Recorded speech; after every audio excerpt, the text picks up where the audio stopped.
안녕하십니까? 박한혁입니다. 사회적 경제를 한 학기 동안 담당할 박한혁 교수입니다.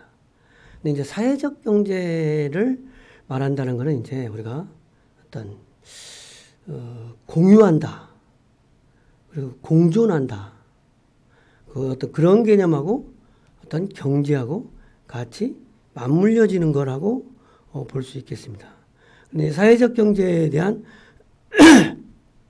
학습을 한 학기 동안 하는데 오늘 하려고는 어떤 1장 이 자본주의 이 사회의 변화 이 부분은 사실은 사회적 경제하고는 좀 거리가 멀고 우리가 그냥 사회적 경제를 이해하는 위해서 우리 어떤 사회가 어떻게 변화되어 있고 오늘날 이러한 사회가 물질 문명의 사회, 우리가 현대에 생존하는 살고 있는 우리 사회가 어떻게 지금과 같은 사회가 되어 있는가 어떤 짧은 시간에 아주 몇천 년의 사회를 요약해서 설명하는 거라서 이게 상당히 편협적이고 지엽적일 수 있지만 이거를 좀 이해해야 우리가 앞으로 사회적 경제를 이해하는 데 도움이 되기 때문에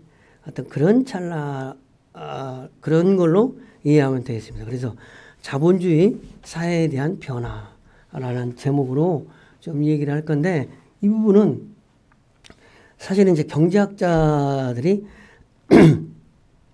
자본주의에 대해서 이야기를 하는 거라서 상당히 이 챕터만 가지고도 뭐 한 학기 아니면 어떤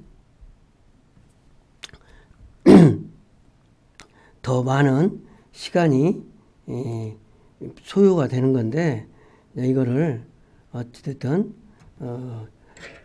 짧은 시간에 이 부분을 좀 설명을 하고 어찌됐든 이야기를 해야 될 것 같습니다. 그러니까 이 부분에 대한 부분은 제가 어떤 그렇게 완전한 전문가는 아니라고 볼 수 있는 거예요. 사회적 경제에 대해서는 제가 좀 이야기를 할 수가 있는데 자본주의 사회에 대한 변화 그리고 이 부분이 우리가 역사에 대한 인류의 우리가 하려고 하는 게 인류의 물질 문명의 발전 그리고 이제 자본주의가 지금 현재 자본주의인데 이 한계점에 도달해 가지고 새로운 사회적인 욕구가 생겨 가지고 어찌됐든 사회적 경제라는 이런 부분이 요구되어지고 어찌됐든 그런 부분인데 이 사회적 경제가 요구되기까지의 관계를 우리가 간단하게 좀 설명하는 거니까 좀 여러분들이 이해를 하면 좋겠다. 근데 이제 이 책에 나온 것처럼 이 목차에 나온 것처럼 현재 물질 문명이 되게 발달되어 있는데 여기에 한계점이 있다. 부의 불평등이라든지 부의 불평등 이런 한계점이 있어서 사회에 새로운 복지국가를 건설하고 사회적 욕구가 변화되고 있어서 공존하고 공용하는 방법의 어떤 경제체제는 없을까. 이러한 부분으로 심화된다는 거죠. 그런 부분으로 이해하면 되겠습니다. 그래서 먼저 첫 번째로 현재 물질 문명이 발전하게 된 부분을 좀 우리가 한번 좀 되돌아보자는 거죠. 우리 인류가 불을 사용해 가지고 어찌됐든 획기적인 전환이 했다. 그러니까 사람이 불, 그 다음에 수력 발전,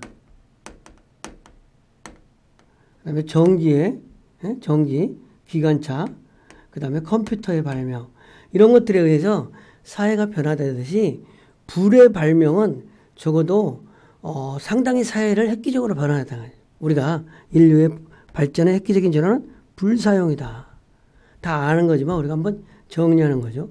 그래서 불을 사용으로 해서 다양한 도구, 기계 이런 것들을 개발하기 시작했다는 거죠. 그리고 인류가 빙하기가 끝나고 간빙기가 들어간 한 1만 년 전부터 농사를 짓기 시작한 거죠. 그래가지고 식량을 생산하는데 이게 또 어떤 의미냐. 수렵하고 그러지 않고 농사를 짓는다는 얘기는 정착한다는 거죠. 정착, 정주. 그래서 농업 생산 방식을 위해서 정주함으로써 어떤 사람이 어떤 인류가 상당히 많은 획기적인 변화가 있었다는 거죠. 고대 사회에서부터. 그리고 구성원 간의 의사소통을 해서 문자를 발명하여 사용하기 시작한 시점. 이런 부분에 의해서 어찌됐든 발전하게 됐다. 그리고 이제 기원전에 3,500년경에 고대 4대 문명이라고 하는 것이 일컬어지는 청동기 문명이 확산돼 가지고 어찌됐든 청동기로 하는 청동기가 발달해 가지고 그 다음에 철기로 가는 그런 시대가 됐다라는 거죠. 그래서 청동기 문화는 어떤 거냐? 주술사와 샤먼, 그 토테미즘이라고 하는 그런 걸 의식들이 청동기 문명이 이어지면서 더욱 정교하게 종교적 교우, 교회, 어떤 종교적인 재래로 발전했다.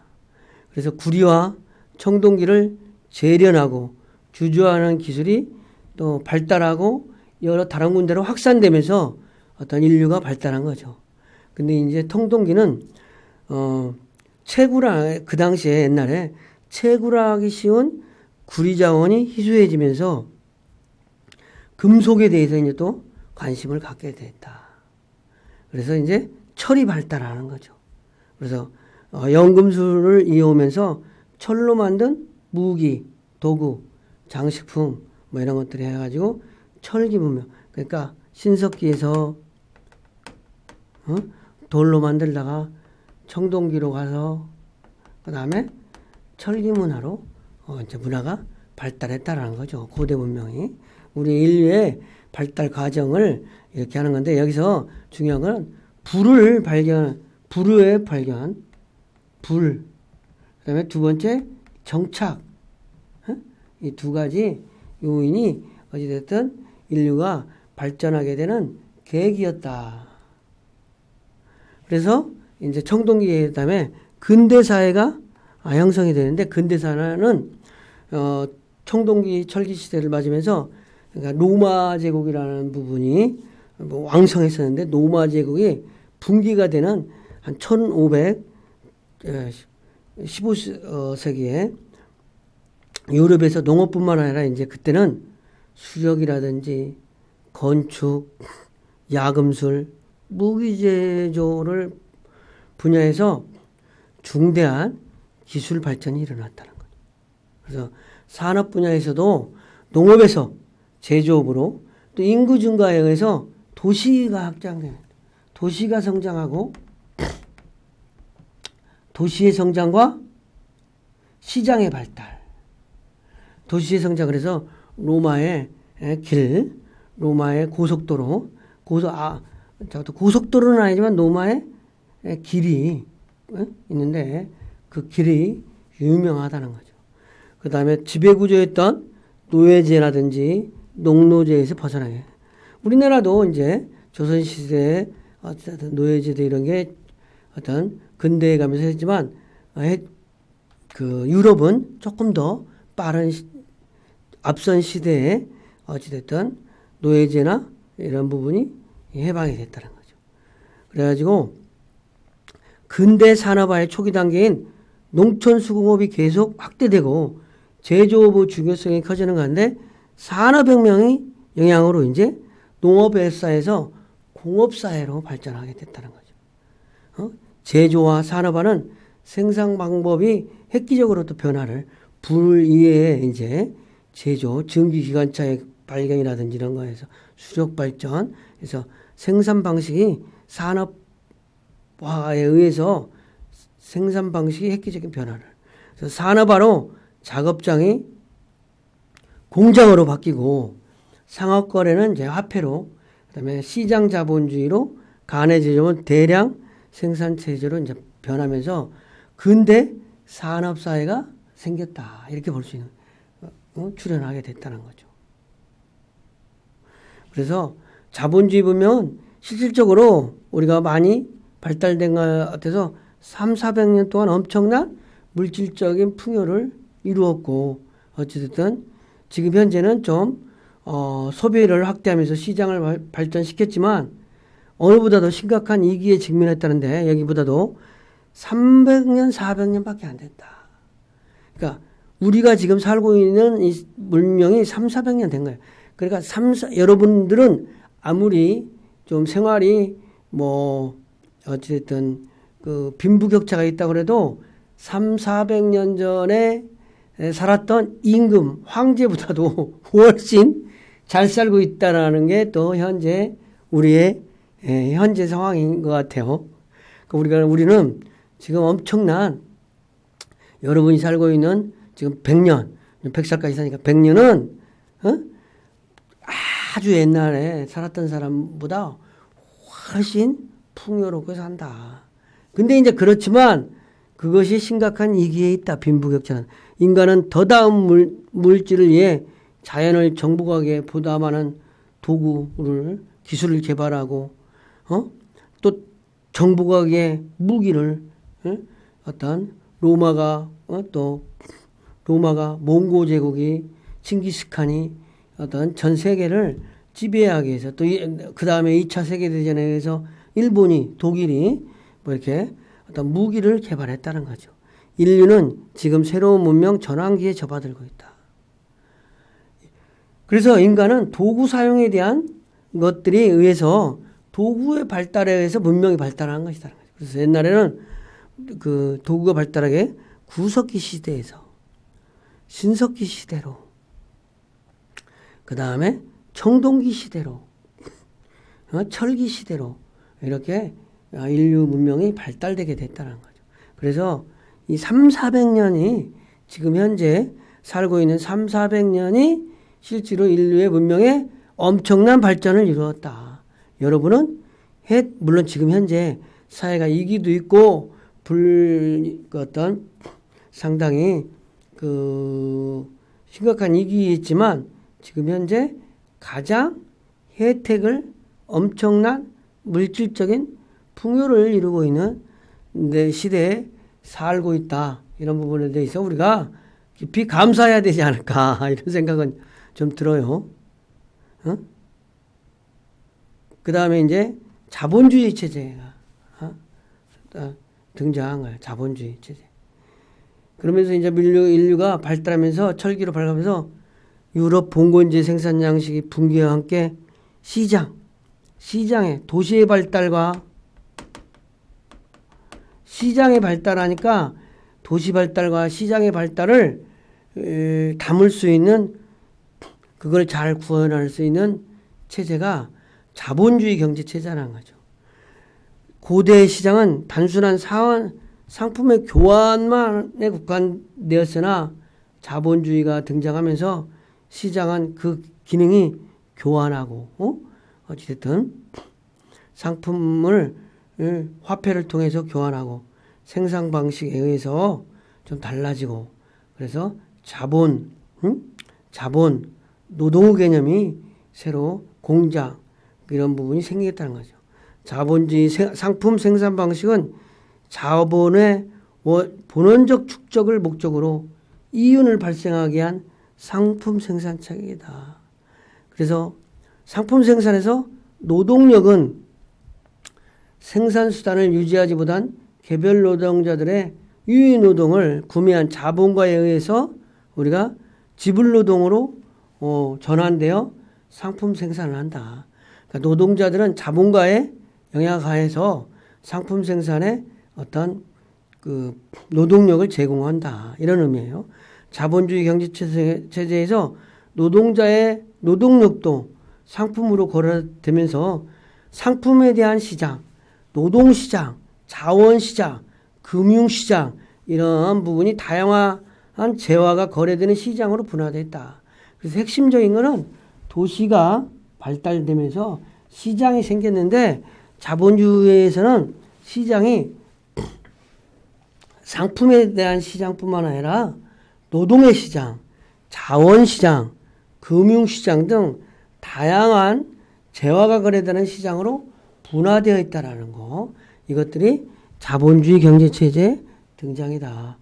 핵심은 도시의 발달과 시장의 형성, 그리고 소비자의 출현, 이런 것들이 현 자본주의의 그 어떤 근간이라고 할 수 있는 거예요. 그러니까 도시가 발달되면서 시장이 생기고 그 시장에서 구매력을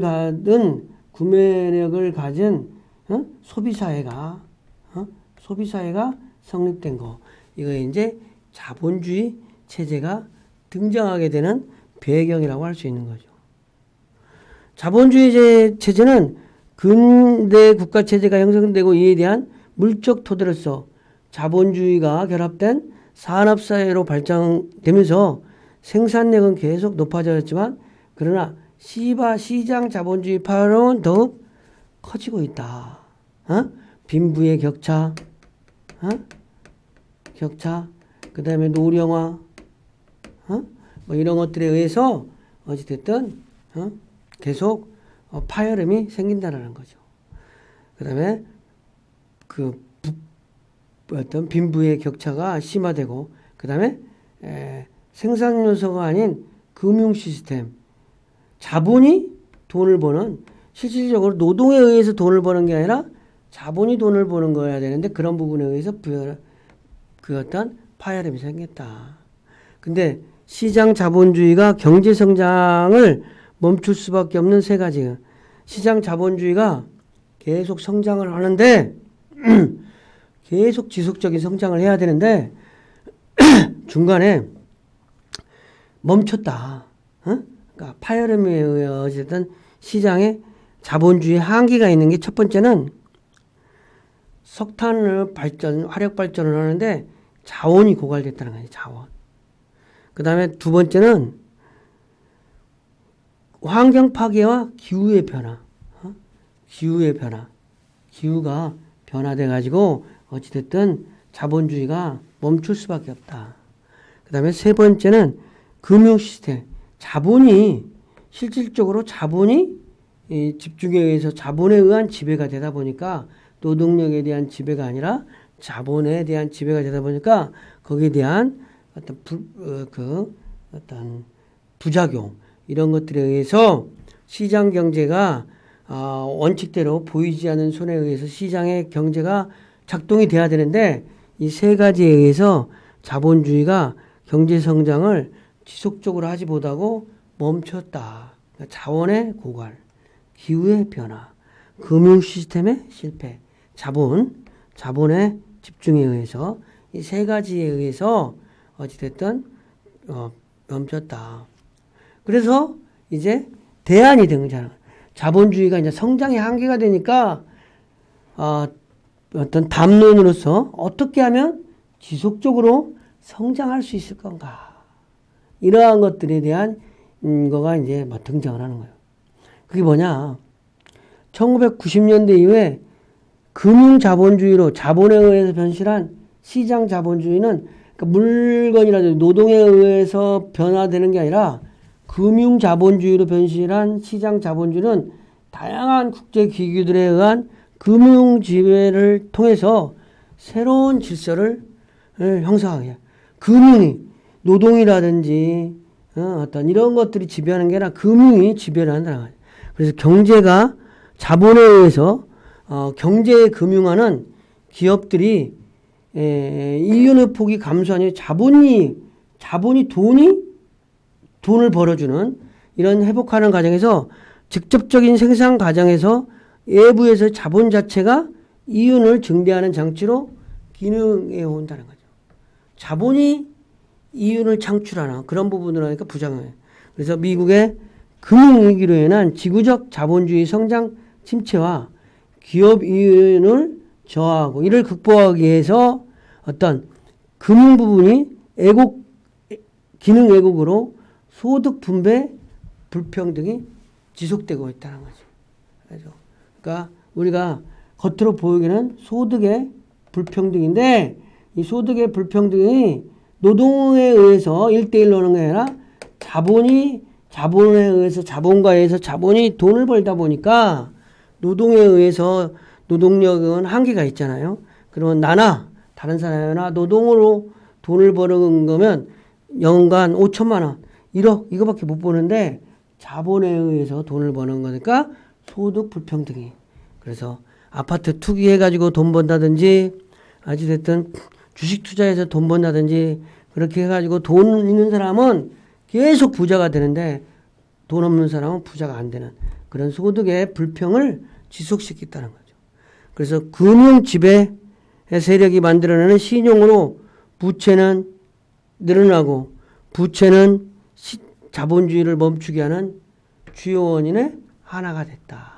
그래서 금융이 자본이 돈 버는 시대가 성장을 멈추게 하는 부채의 발생으로 해서 그래서 그렇다는 거죠. 그런 걸 계속 좀 이어서 이 얘기를 하자면 1990년대에 또 소비에트가 무너지고 대적 국가를 잃어본 자본주의는 세계은행이라든지 국제통화기금, 국제 WTO 무역기구 등의 국제조직을 통하여 금융지배의 새로운 질서를 만들어내서 어쨌든 금융의 세계화가 이루어지면서 자본 축적이 변해서 생산, 교환, 소비로 이루어지는 실물 경제에 자본을 투하하지 않는 방법으로 이윤을 축적하는 실물 경제가 제대로 작동이 안 되는 실물 경제가 작동이 돼야 되는데 금융 세계화에서 생산, 교환, 소비로 이어지는 실물 경제 시스템이 잘 안 되고 화폐가 들어와 해전되는 은행 카르텔을 중심으로 하는 금융 부분에 엄청난 양의 화폐가 돌게 되면서 거품 현상이 발생되고 어떤 금융 자본주의 국면에서 금융 지배를 가진 소수를 제외한 모든 사람들은 이자와 부채로 돌아가는 금융 지배 체제에서 완전히 벗어날 수 없는 구조가 종속되어지는 그런 구조가 발생됐다는 거죠. 그래서 이제 근데 지금까지는 이제 어쨌든 사본주의 문명의 발달과 자본주의의 한계점을 했다면 지금부터는 이제 복지국가라고 하는 사회적 경제를 태동시키려고 하는 사회적 욕구가 무언가 이 부분에 대해서 얘기를 하려고 하는 거예요. 이렇게 이제 부의 불평등이 있다 보니까 복지 여러 사람들이 골고루 잘 살아가는 복지국가 그 다음에 소비자들이 어떤 사회적 욕구가 있는가 이런 것들에 의해서 사회적인 경제가 태동이 되는 어떤 그런 부분의 근간을 지금 이야기를 하려고 하는 거예요. 지금 세 번째 이번은 복지국가의 재편과 사회적 욕구의 변화는 사회적 경제를 태동하게 만들려고 하는 그런 부분에 사회적 경제가 발생되게 하는 근저에 왜 사회적 경제로 가지 않으면 이 사회가 지속 가능한 성장이 안 되는가? 지속 가능한 어떤 성장, 지속 가능한 사회 이런 것을 구현하기 위해서는 사회적 경제라는 어떤 시스템으로 자본주의 시스템이 좀 보완되는 사회적 경제 시스템이 구축이 돼야 된다는 거지. 그런 부분에 대한 담론으로 어떤 근대 국가가 성립됐다. 새로운 상공업계층이 생겨나고 귀족 중심의 질서가 도전을 받아서 어떤 시민사회가 성립된 거야. 시민사회가 근대 국가. 봉건, 절대 이런 사람들보다도 자유와 평등을 이루면서 자본주의의 법, 정치, 경제를 근간으로 한 근대 국가가 성립한 거야.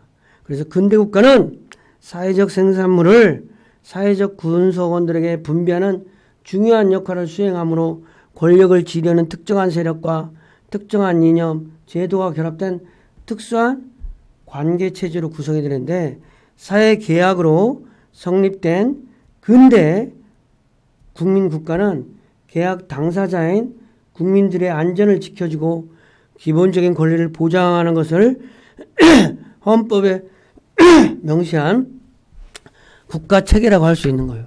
그래서 군대 국가가 성립하는 배경은 이렇게 시민사회가 성립하게 된 배경하고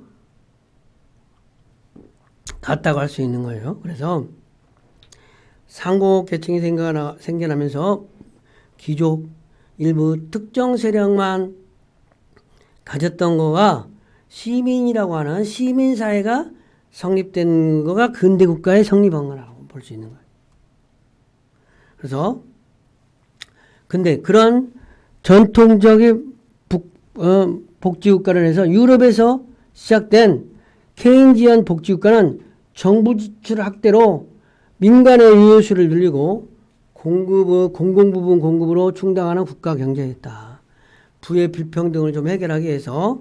그래서 그렇게 하면서 유럽 복지국가들은 연평균 한 7%를 상회하는 자본주의 황금기를 구가하게 된 거예요. 그런데 70년대에 석유파동, 80년대에 대처와 레이건 정부의 신자유주의를 선언하면서 복지국가는 급격히 축소되고 어떤 전통적인 고용관계 변화에서 비롯됐다. 이게 뭐냐? 노동자를 자꾸 해고하고 다양한 고용 형태를 갖추는 노동시장이 유연화가 되다 보니까 복지국가가 못 사는 사람들이 자꾸 나타날 수 있다는 거죠. 해고되면 할 일 없으니까. 그래서 신자유주의 정책을 수용함으로써 케인지언 복지국가는 후퇴를 가져왔다. 그래서 그러니까 시민사회가 성립돼 가지고 이렇게 모두가 골고루 잘 사는가 했더니 이게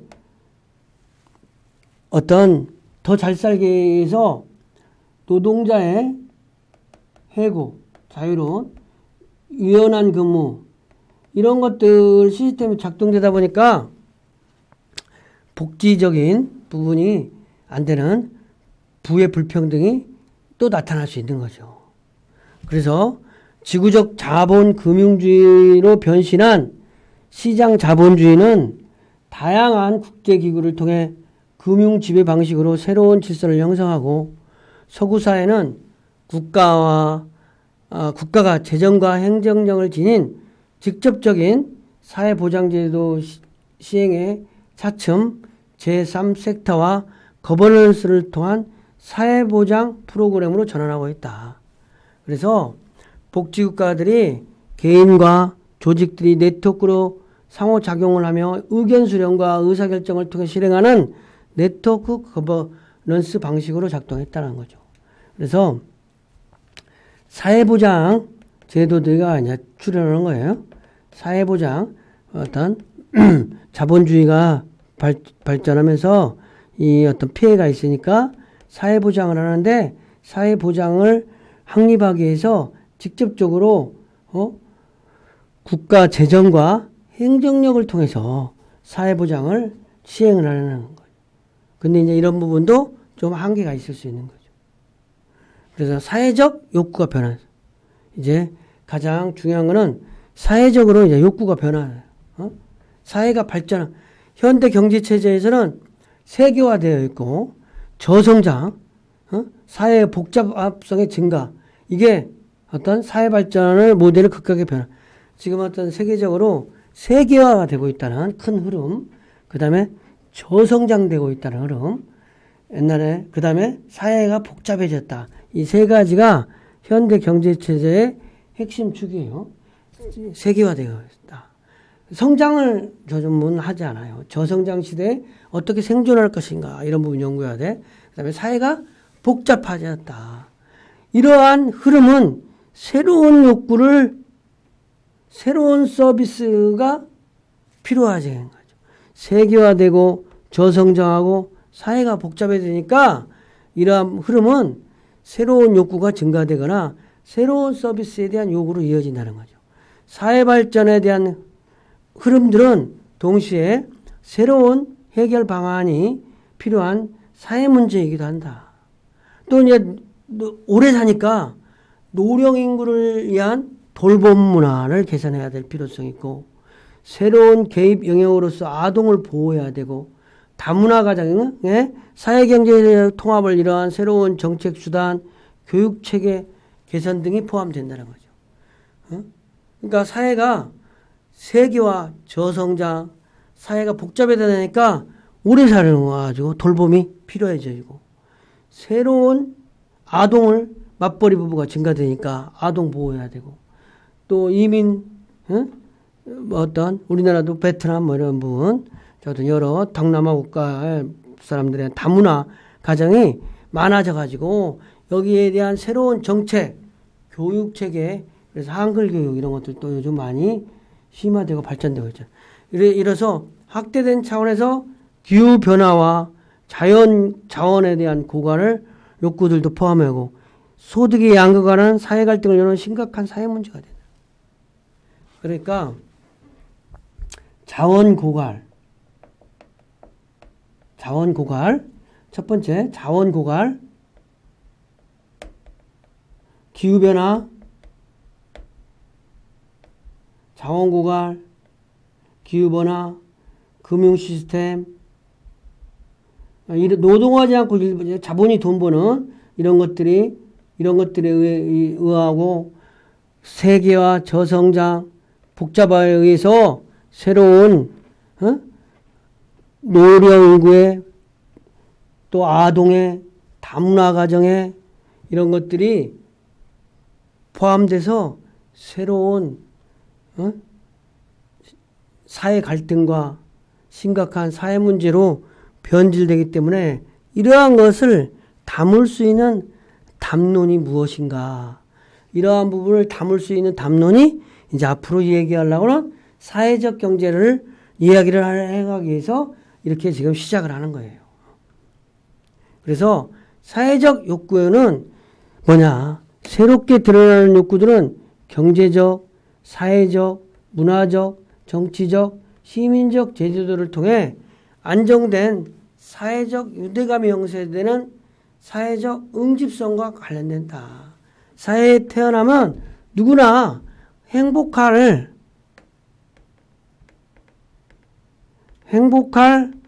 권리가 있다는 거죠. 이 행복할 권리를, 사회에 태어난 모든 사람이 행복할 권리를 부여하는 어떤 담론으로서 시스템이 없는가, 이러한 것에 대한 심각한 고민이 사회적인 경제로 나중에 심화 발전되는 부분이라 하는 거죠. 그래서 사회적 응집성, 어떤 네트워크, 응집성, 사회 응집성, 사회성에게 좀 더 집단지성, 이런 응집성, 이런 것들이, 응집성은 자주 사회적 기업의 활동 목표로 한다. 그래서 노코라, 협동조합, 공유, 이러한 부분들이 앞으로 중요한 어떤 사회적 기업의 활동 목표로 언급된다는 거죠. 그래서 이런 목표는 물질적 혹은 무형적 수단의 결핍, 고용기회와 복지의 급여, 사회서비스 수급기의 부족 등과 같은 사회적 응집성을 막는 장애물을 제거하는 것이다. 그래서 우리가 한번 좀 요점 정리를 하면 한번 해보자고요. 요점은 우리가 인류가 상당히 이제 발전을 하는데 부의 불평등 뭐 이런 것들이 생긴다는 거죠. 자본주의 시스템에 의해서. 가장 첫 번째는 뭐라고요? 가장 첫 번째는 자원의 고갈이다. 자원의 고갈.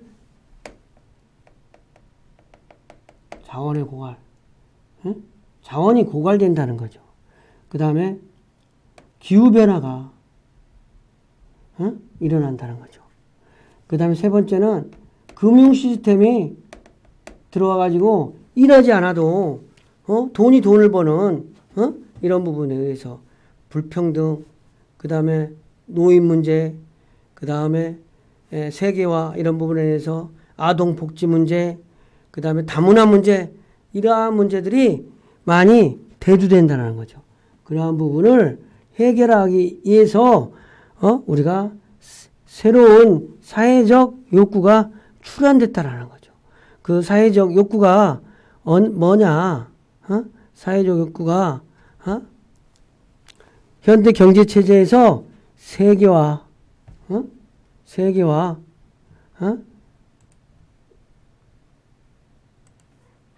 세계화, 저성장, 사회 복잡성의 증가 등은 사회 발전 모델을 급격하게 변화시키고 있다.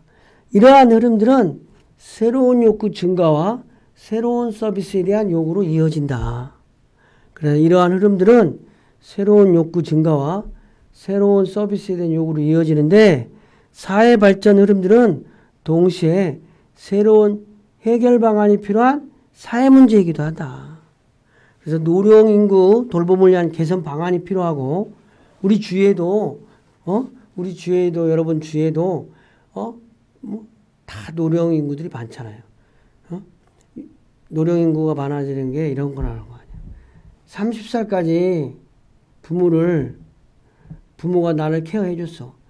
그러면은 내가 돈 벌어 가지고 60살까지만 살면 내가 30살까지 케어 받았으니까 60살까지 부모를 공경해야 되는데 부모님이 90살까지 사니까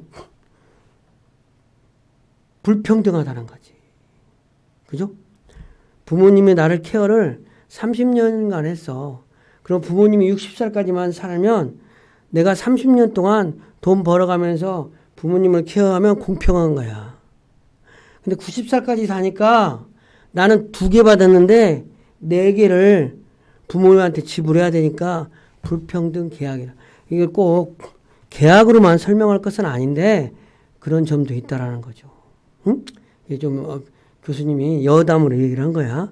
그 다음에 확대된 차원에서 기후변화, 이건 적절한 대응 방안을 찾는 사회적 요구들을 포함한다. 그래서 소득의 양극화는 사회 갈등을 요구하는 심각한 사회 문제로 대두되고 있다.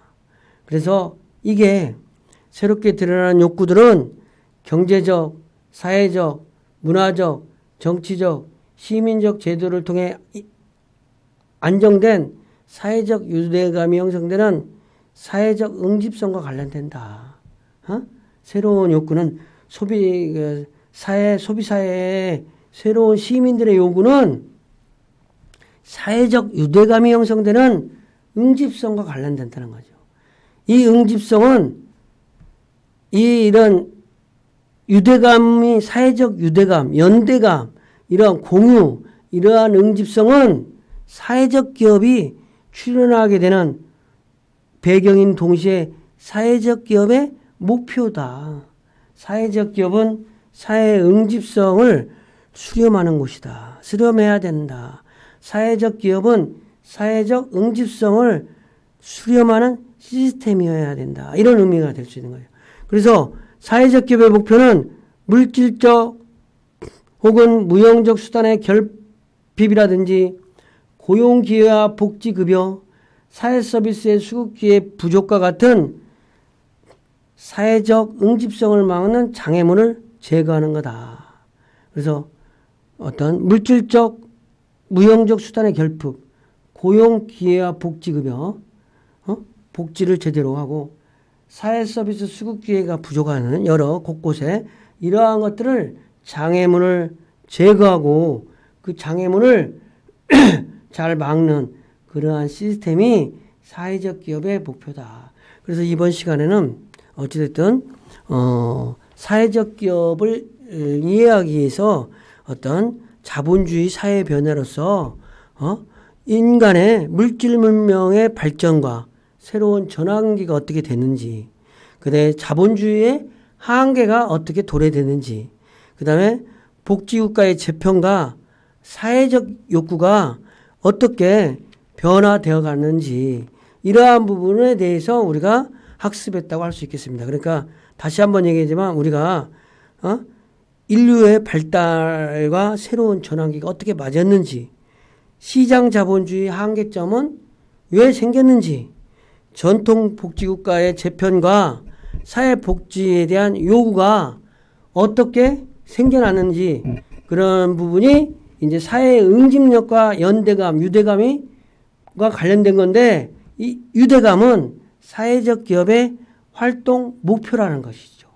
그래서 사회적 기업은 물질적, 무형적 수단의 결핍, 고용기회와 복지, 급여, 사회서비스 수급기회 부족과 같은 사회적 응집성을 막는 장애물을 제거하는 시스템하고 연결되면서 사회적 유대감을 형성시키는 것이 어찌됐든 사회적 경제라고 이해할 수 있겠습니다. 이상으로 강의를 마치겠습니다. 감사합니다.